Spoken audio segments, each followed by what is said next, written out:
Both Roy and Dorothy were born in 1920 at the beginning of the Depression years. Roy had one sister and Dorothy was one of 11 children in her family. We know quite a bit about Dorothy's life as a child from my mother's numerous interviews with her from 1998 to 2002. Met him and went out with him for a while I worked at Maori Brothers, and then I think he went into the army first, then I went in not long after that. He got a release. Did you go with him all the time? If after your first meeting you kept going with him, or were you going out with other people? Or? Oh, he used to have lots of boyfriends. Lots of boyfriends, and he came along and It didn't last that long. We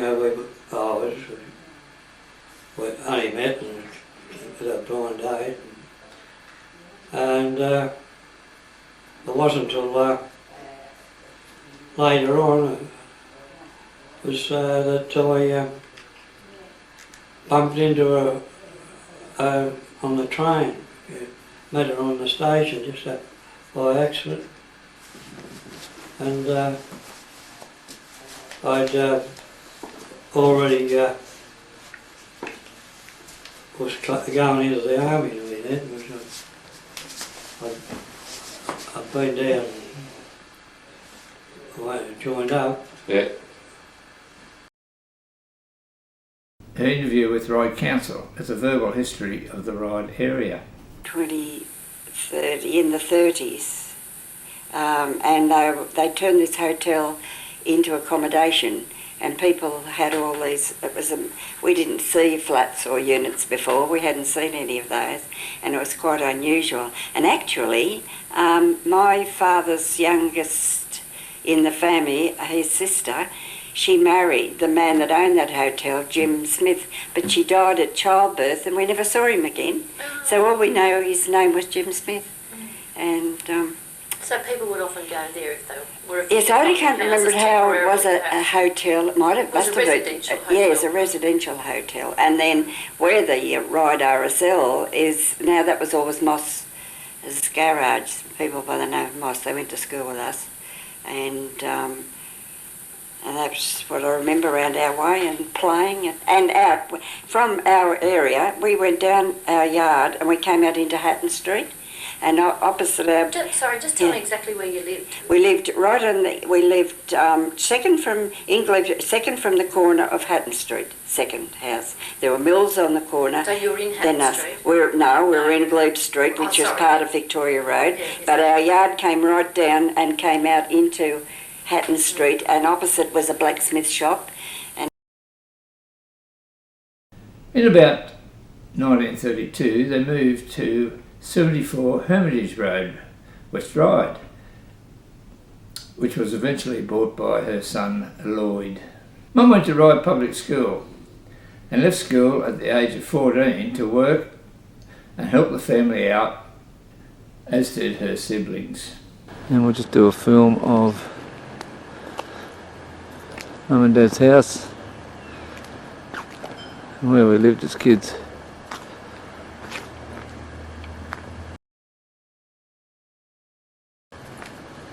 Yeah, it's as nice as garden's as nice as it always is. Back veranda where my bedroom was.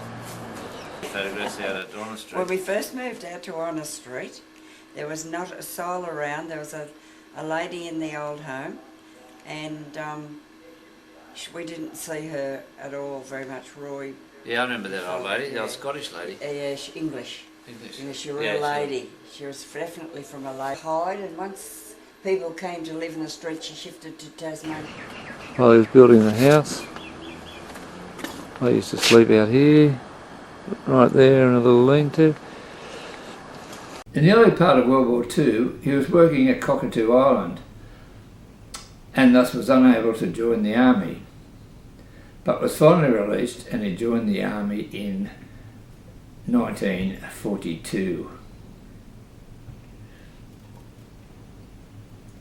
About 1942 he went to Brisbane to work in Ordnance, and from there he was approached by an officer to become his driver, and he went to New Britain and Jackanow Bay in New Britain, with the new unit.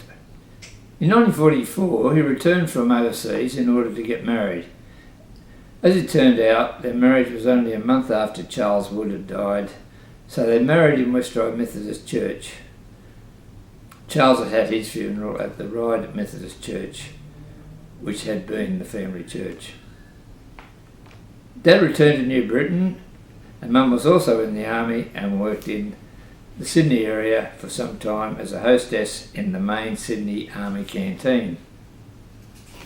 I remember us getting our first TV, a HMV black and white, in about 1958, and our first car, a 47 Vauxhall Wyvern, in about 1957. No blinkers on those cars, everything including stopping was by hand signal. Before the nearby Rotherham East Public School was finished in early 1956, Greg went to school by trailer bus to Ermington Public School. Then all the children from 1957 onwards went to Rotherham East, then Marsden High next to the old Ermington Public School. Our first real holidays were in 1961 and 1963 when we went to Caloundra and then Maroochydore on the Sunshine Coast. Dad had to build a wooden trailer and bought a large canvas tent for the 1963 trip. So from then on, we went with the rest of Mum's family holidaying at Jiroa over the Christmas period. Mum's family was large and very close, and often saw Mavis and Byrne in their house in Merrylands Road near Archie and Gladys's house. Mum was a very keen bowler at Rotherham Central, where she started bowling in her 30s. By me. Date's 14th November 1999. They're not by me. Grandmother's wedding.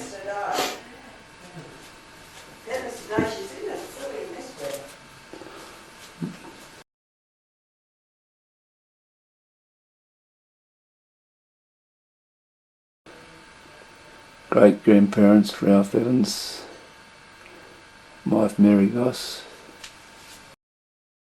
Mum's family siblings meant everything to her. In her early 80s, she suffered from anemia.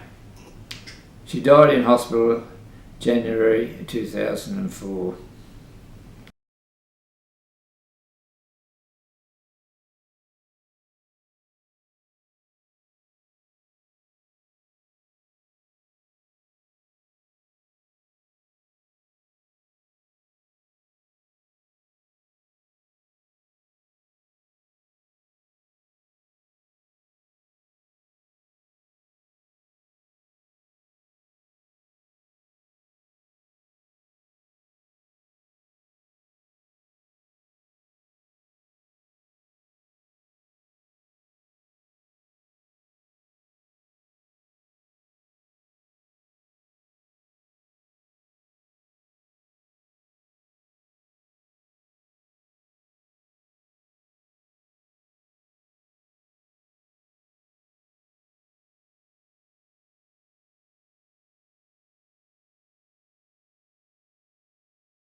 We used to go to, remember we used to go to Tonga, now it's Edlong. They eventually wanted to go from Gosford. 30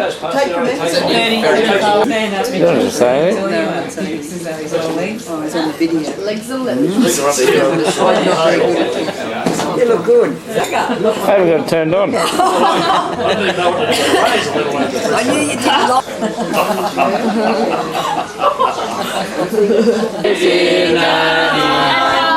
Happy birthday to you.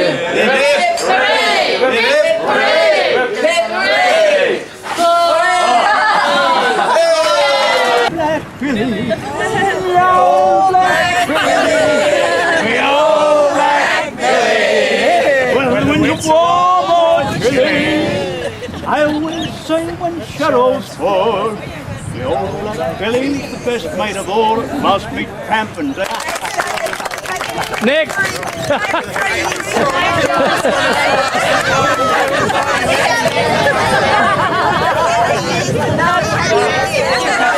Your turn now, Laurie. Go on, Joey. Can you match that?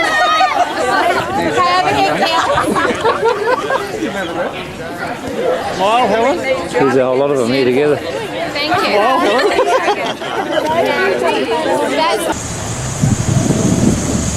Nice little shops, Mum. Nice little old shops.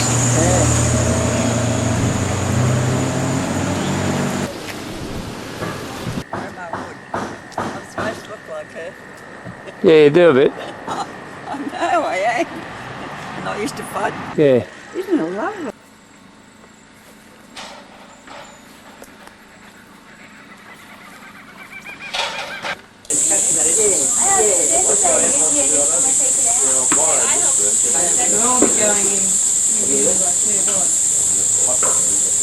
This is Christmas You're not 97. pressing the button yet, are you? You can't do that, Megan. Why? Stop. Stop. Hi, Darrell. Hi, Megan. Say Merry Christmas. Slowly, slowly with that. How are you? Hi, Grandpa. Have a look, Anne. I've been on plenty of times. That's not my good side. Go on, Steve. Hi, Dad. Dad, look at me. Hello. Hi. Okay. It's a dog likes never. And then the next one, four screw diabetic. I got back then, he's crying. Well, but he's only there to smoke, and then he's smoking up real good. And he's got to be so efficient. I just get another set, easy, you know. But she actually got him here, but it was a funny ending to a terrible feud. Big set, right. Fantastic. That's good.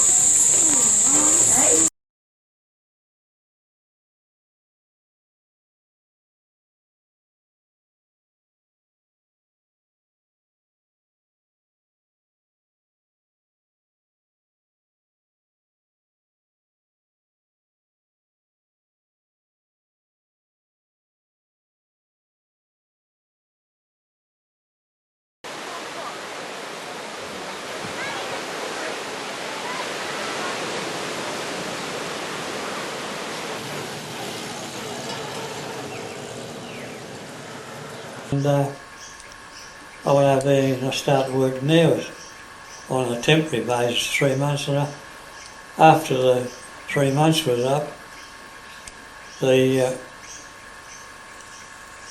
this accountant, he was good friends with the accountant of Cockatoo Docks, and he put me onto him, and I got a job over there. How long were you on Cockatoo Docks? Well, I left there, I suppose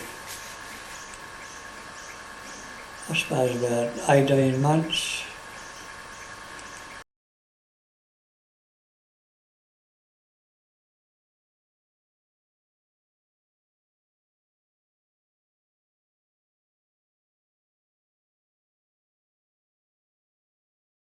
Stride in a little house there, and we used to pop in from when we came from school at Top Ryde, and after Sunday school we'd pop in, and they didn't have a lot of money, but they'd always give us wheatmeal biscuit with butter and honey on, and we can always remember that, and that was great for us because we didn't have a lot of things either. And grandfather was a lovely old man, Granddad, we always called him, Granddad Wood. He was a lovely man, a very soft and gentle man.